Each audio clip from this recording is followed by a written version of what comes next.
How often do you pay for a purchase? And the individual says, there you go. I haven't left yet.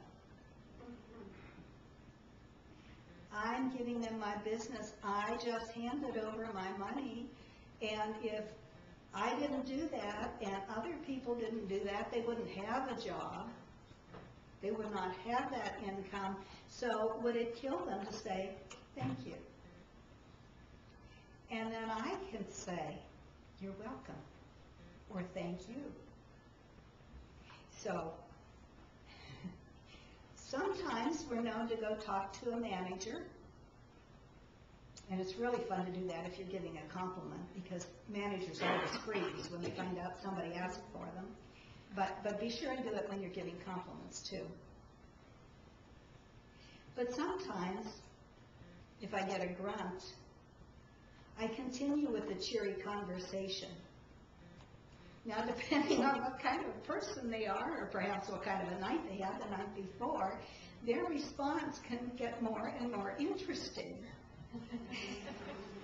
Sometimes they're just still oblivious, but I'll keep at it. And pretty soon they start looking at me like, wow, I got a dotty little old lady here. There could be right. Or sometimes they start to catch on. Oh, hello. Yes, it's a new day. That's my responsibility to do whatever it takes to connect with another human being. That's my responsibility. I don't want to go through life grunting at people. I don't want to go through life looking at the ground. I want to connect, because we are all connected, you see. Rather, I've known you for years and years and years, or rather, I've never met you before and I hope to after the service today. We are all children of God, and we are all connected. And finally, even scientific studies are proving that. Yes, our DNA is different. Yes, there's no question. But there is still a common thread that shows we all came from the same source. Well, science eventually catches up with spiritualism. You know, we can't help it that it takes them a little longer sometimes. As you go forth today and into this week, I would hope that you would remember this wonderfully funny song and choose not to be one of the people that it was written about.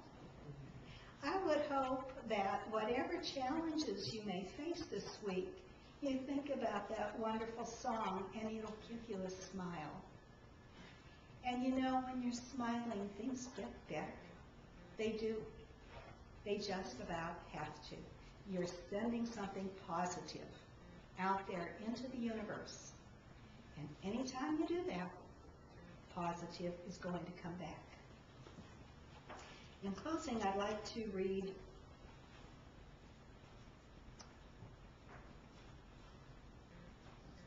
I'm trying to think how to pronounce it. I've gone absolutely blank. Desiderata. Thank you. I knew that. I just went blank. Go placidly amid the noise and the haste, and remember what peace there may be in silence. As far as possible, without surrender, be on good terms with all persons. Speak your truth quietly and clearly, and listen to others, even to the dull and ignorant. They too have their story. Avoid loud and aggressive persons. They are vexatious to the spirit. Unless you're one of them, of course. If you compare yourself with others, you may become vain or bitter, for always there will be greater and lesser persons than yourself. Enjoy your achievements as well as your plans. Keep interested in your own career, however humble. It is a real possession in the changing fortunes of time. Exercise caution in your business affairs, for the world is full of trickery. But let this not blind you to what virtue there is. Many persons strive for high ideals, and everywhere life is full of heroism. Be yourself. Especially do not feign affection. Neither be cynical about love, for in the face of all aridity and disenchantment, love is as perennial as the grass. Take kindly the counsel of years, gracefully surrendering the things of youth. Nurture strength of spirit to shield you in sudden misfortune. But do not distress yourself with dark imaginings. Many fears are born of fatigue and loneliness. Beyond a wholesome discipline, be gentle with yourself. You are a child of the universe, no less than the trees and the stars. You have a right to be here. And whether or not it is clear to you, no doubt the universe is unfolding as it should. Therefore, be at peace with God, whatever you conceive God to be. And whatever your labors and aspirations in the noisy confusion of life, keep peace in your soul. With all its sham, drudgery, and broken dreams, it is still a beautiful world. Be cheerful. Strive to be happy.